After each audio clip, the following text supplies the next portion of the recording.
everyone! Now today in RE we're going to be thinking about a special prayer that we say to God called the Our Father prayer. We're going to think about what it means and why it's special. Now I'm going to tell you a story from a little boy.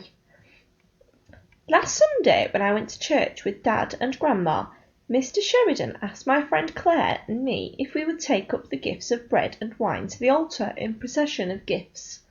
I had never done it before, and I felt quite excited. When the time came, I held the dish with the altar breads, which are called hosts, and carried it very carefully. Claire carried the wine, and Mr. Sheridan and Grandma took up the collection. Father James smiled at me. "Thank you, Claire and Tom," he said. When I returned to my seat, I watched Father James offer the gifts and listened as he asked God the Father to bless the bread and wine that would become Jesus for us.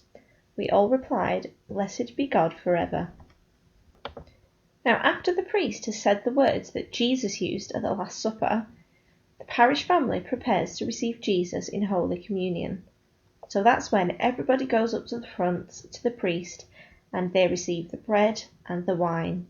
Like Jesus said at the Last Supper, he said, "Eat this bread, it is my body, do this in remembrance of me. Drink this wine, it is my blood, do this in remembrance of me." So that's what the Holy Communion is. We're remembering Jesus and the fact that he died for us. As part of preparing to receive Jesus, everyone prays the family prayer that Jesus gave us, the Our Father. This is a family prayer because God is a father to everybody and he loves and cares for everybody. Now today we're going to read the Our Father prayer, and after we've read it and thought about the words, I want you to decorate all around it, and I want you to say which line you like the best and why. So I'm going to say it now. Our Father, who art in heaven, hallowed be thy name. Thy kingdom come, thy will be done, on earth as it is in heaven.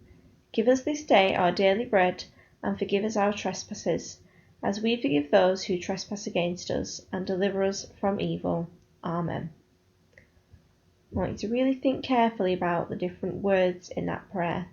Think about what you think is the most special line in that prayer. I want you to write it down and tell me. Okay? Looking forward to seeing all of your answers. Bye!